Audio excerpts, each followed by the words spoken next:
लालच का फल। किसी गांव में एक गड़रिया रहता था। वह लालची स्वभाव का था।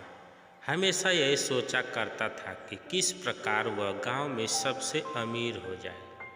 उसके पास कुछ बकरियां और उनके बच्चे थे जो उसकी जीविका के साधन थे। एक बार वह गांव से दूर जंगल के पास पहाड़ी पर अपनी बकरियों को चराने ले गया।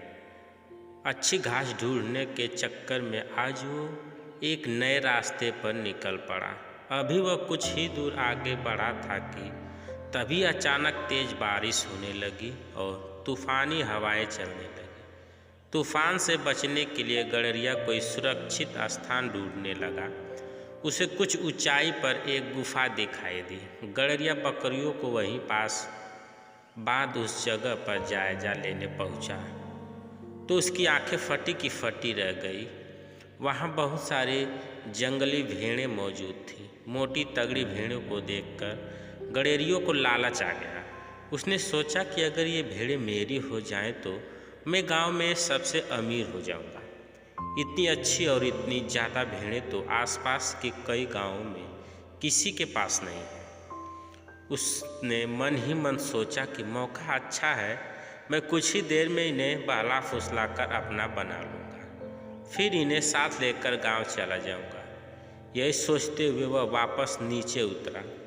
बारिश से भीगती अपनी दुबली पतली कमज़ोर बकरियों को देखकर उसने सोचा कि अब जब मेरे पास इतनी सारी हट्टी कट्टी भेड़ें हैं तो मुझे इन बकरियों की क्या ज़रूरत। उसने फ़ौरन बकरियों को खोल दिया और बारिश में भीगने की परवाह किए बगैर कुछ रस्सियों की मदद से घास का एक बड़ा गट्ठर तैयार कर लिया। गट्ठर लेकर वह एक बार फिर गुफा में पहुंचा और काफ़ी देर तक उन भेड़ों को अपने हाथ से हरी हरी घास खिलाता रहा। जब तूफान थम गया तो वह बाहर निकला।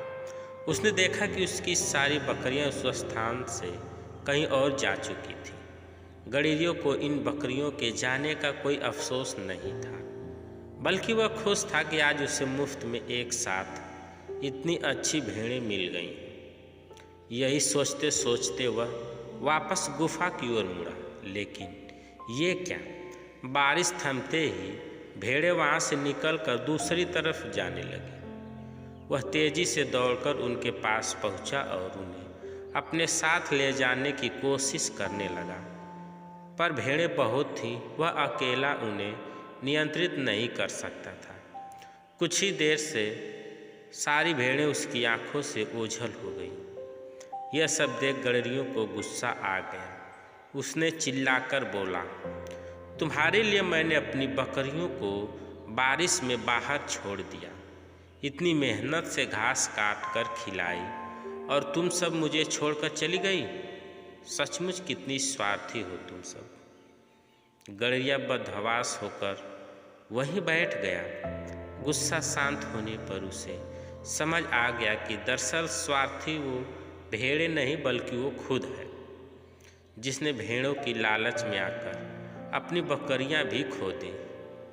इस कहानी से सीख, लोभ का फल नामक यह कहानी हमें सिखाती है कि जो व्यक्ति स्वार्थ और लोभ में फंसकर अपनों का साथ छोड़ता है उसका कोई अपना नहीं बनता और अंत में उसे पछताना ही पड़ता है। दोस्तों, कहानी कैसी लगी कमेंट करके ज़रूर बताइएगा। कहानी पसंद आई हो तो वीडियो को लाइक शेयर करें, चैनल को सब्सक्राइब करें। वीडियो को पूरा देखने के लिए धन्यवाद।